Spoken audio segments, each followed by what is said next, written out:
Salam Tuhan memberkati kita. Semoga hari ini kita semua dalam keadaan sehat walafiat. Kita semua hidup dalam kasih dan berkat Tuhan. Saudara-saudari, pada hari ini gereja merayakan peringatan fakultatif pemberkatan gereja-gereja Basilika, Santo Petrus dan Paulus. Dan kita akan bersama-sama mendengarkan dan merenungkan firman Tuhan dari Injil Lukas bab 19 ayat 45 sampai 48. Mari kita bersama-sama mendengarkan firman Tuhan. Inilah Injil suci menurut Lukas. Lalu Yesus masuk ke bait Allah dan mulailah ia mengusir semua pedagang. Katanya kepada mereka, ada tertulis, rumahku adalah rumah doa, tapi kamu menjadikannya sarang penyamun. Tiap hari ia mengajar di dalam bait Allah. Imam-imam kepala dan ahli-ahli Taurat, serta orang-orang terkemuka dari bangsa Israel berusaha untuk membinasakannya. Tapi mereka tidak tahu bagaimana harus melakukannya. Seluruh rakyat terpikat kepadanya dan ingin mendengarkannya.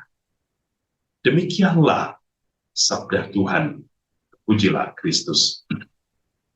Saudara-saudari yang dikasihi Tuhan, bagaimana kita memaknai gereja? Ya.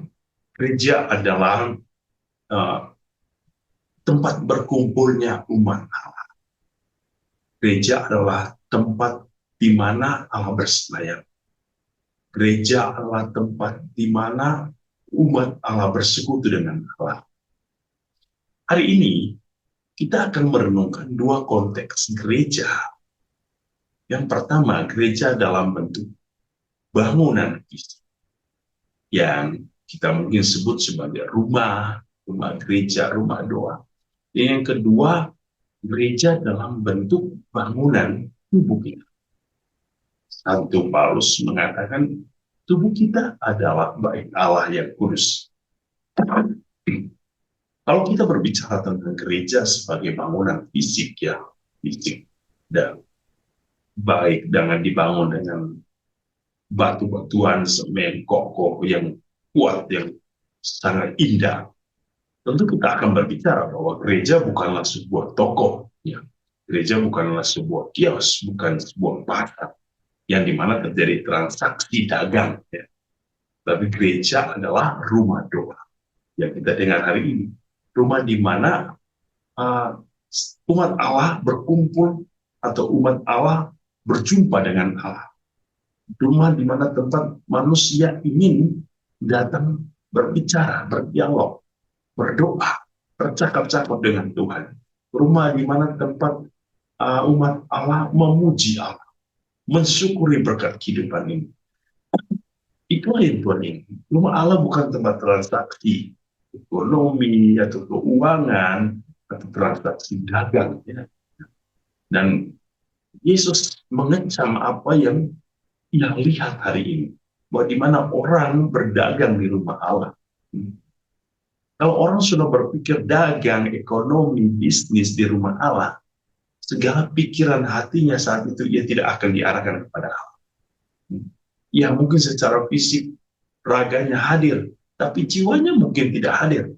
Masih berpikir sebentar bagaimana berdagang, menjual apa, bekerja apa.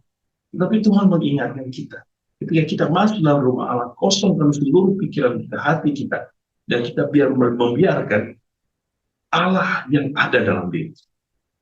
Kita menghadirkan Tuhan, firman-Nya dalam pikiran kita dan jiwa. Bukan menghadirkan sesuatu yang bersifat transaksional, atau sesuatu yang bersifat dunia, yang berhubungan dengan dunia luar. Yang kedua, Tuhan mengingatkan kita akan kebersihan tubuh kita sebagai bait. Ia tidak mau di dalam tubuh kita terjadi suatu kehidupan kegelapan transaksional pikiran kita. Dan ia ingin ketika ia datang tinggal dalam diri kita, ia menemukan tempat yang layak, yang kudus, yang suci, yang berkenan baginya untuk tinggal.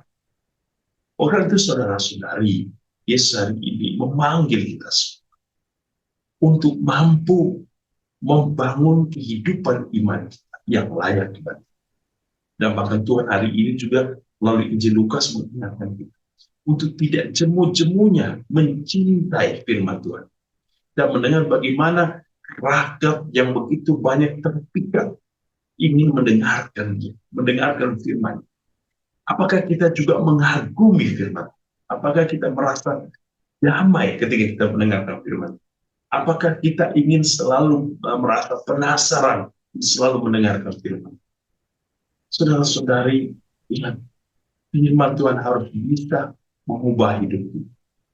Firman Tuhan harus membuat kehidupan iman kita menjadi bertumbuh dan berkembang. Karena iman selalu mengarahkan manusia untuk menghasilkan buah-buah, benih-benih firman yang baru, benih firman yang mampu untuk senantiasa menghadirkan kerajaan Allah yang kudus di dunia ini, teristimewa di dalam hati.